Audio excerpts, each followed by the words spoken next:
Bom dia, boa tarde, boa noite, destruidores de provas. Eu sou o professor Raul de Biologia e hoje a gente vai estudar sobre membrana plasmática. Então, roda a vinheta, produção!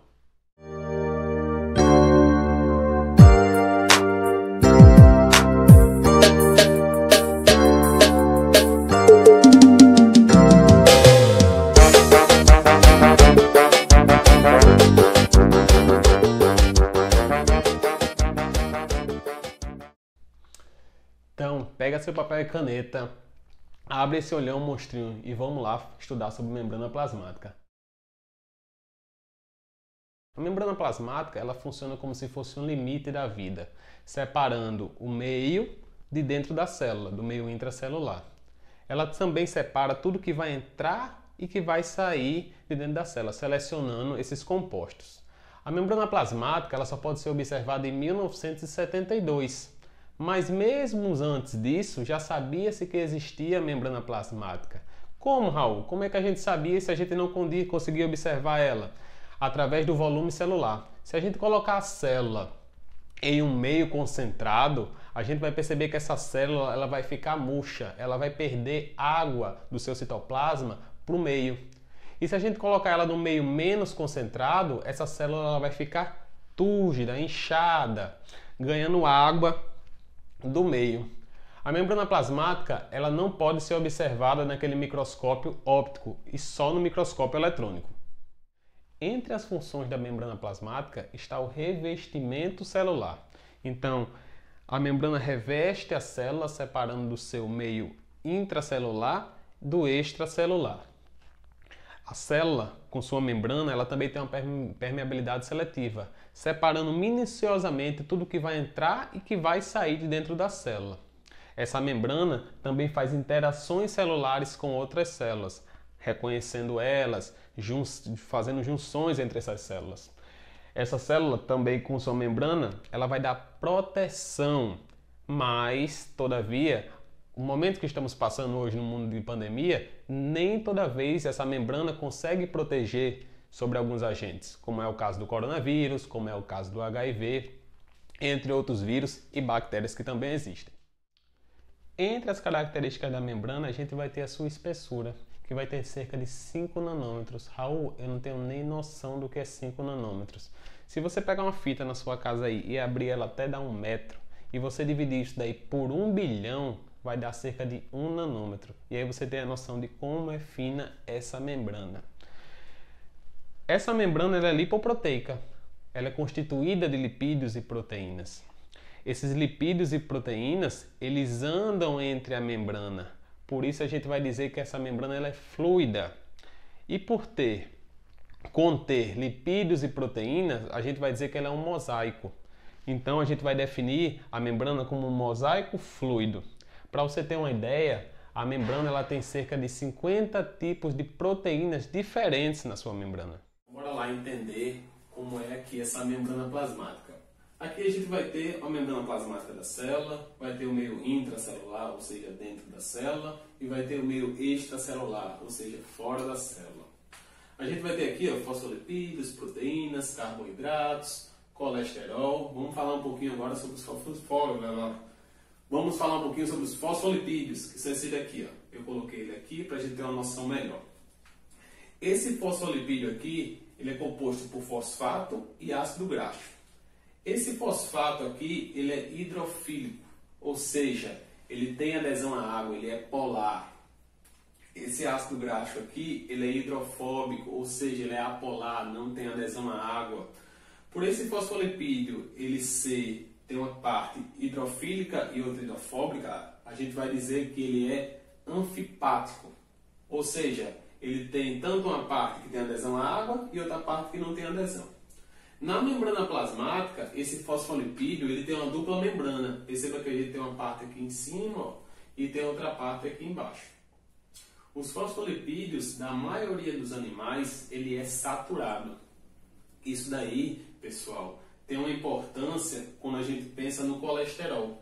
Por quê? Por ele ser saturado, em ambientes frios, essa fluidez da membrana ela não iria existir. Essa gordura iria ficar como se fosse um bacon, uma gordura mais dura, menos fluida.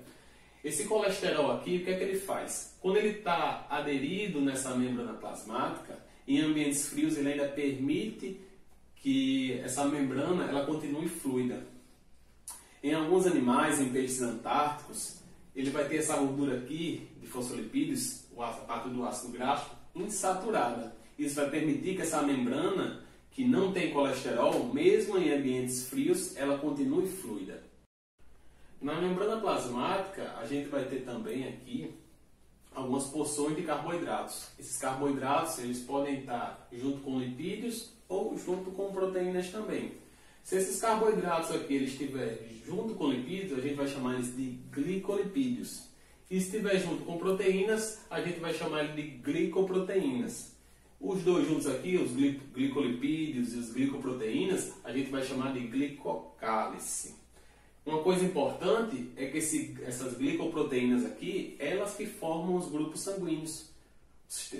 Quem tem sangue A, quem tem sangue B, quem tem sangue AB, quem tem sangue O, é influenciado por essas proteínas. Falando um pouquinho sobre as proteínas, a gente vai ter proteínas que vão estar completamente inseridas na membrana plasmática. Ou seja, ela vai estar tanto na porção hidrofílica, quanto na porção hidrofóbica, essa partezinha aqui do meio, da membrana plasmática. Essas proteínas são chamadas de proteínas integrais e elas têm um formato de alfa-hélice, ou também que a gente pode falar de estrutura secundária. A gente vai chamar essas proteínas de proteínas integrais. Algumas proteínas vão estar só na parte, ou pode estar aqui na parte extracelular, ou podem estar na parte intracelular também. Ou em um ou em outro. A gente vai dizer que essas proteínas são proteínas integrais. Raul, essas proteínas são importantes na célula, na membrana plasmática dessa célula? Sim, são de extrema importância. Vamos olhar aqui um pouquinho das funções dessa proteína? A função de transporte é de extrema importância na membrana celular. Ela permite que íons de potássio e sódio, na bomba de sódio e potássio, eles consigam entrar dentro da célula e sair de dentro da célula. As proteínas elas têm uma atividade enzimática. Hormônios conseguem entrar dentro da célula e mudar o seu metabolismo da célula através de proteínas também, como é o caso da insulina. O reconhecimento célula a célula acontece muito no desenvolvimento embrionário. Quando o bebê está lá se formando, o embrião está se formando, célula do fígado, não vai dizer, célula do fígado fica junto com célula do rim, ou com neurônios, ou com células do sangue. Não, elas vão para cantos específicos onde essas células têm que ficar. Então isso ocorre a partir desse reconhecimento dessas proteínas. A ligação intracelular permite que essas células elas consigam se juntar a outras células numa chamada de ligação fenda ou ligação aderente. Essas proteínas elas também têm uma importância na medicina. O vírus do HIV ele ataca as células do sistema imunológico. Mas para ele poder atacar, ele quando chega lá para deixar o seu material genético dentro da célula, ele é reconhecido por uma proteína que tem lá na membrana plasmática das células do sistema imune, chamada de CD4. A gente vai dizer que essa proteína ela é receptora. O que observou-se? Observou-se que algumas pessoas que tinham contato com o vírus do HIV não contraíam a AIDS. Mas por que isso? Porque essas pessoas tinham alguma alteração no gene que não fabricavam outra proteína, chamada de CCR5, que ela é correceptora. Ou seja, o vírus, para poder entrar dentro da célula, ele tem que passar pela CD4, que é receptora, e depois pela CCR5.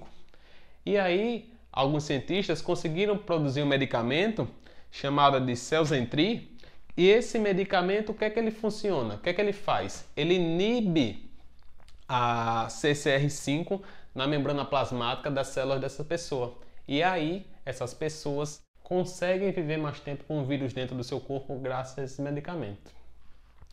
Galera, vamos ficando por aqui hoje. Não se esqueça de se inscrever no canal, ativar o sininho, deixa aquele like, compartilha com a galera. Beijo, meus amores!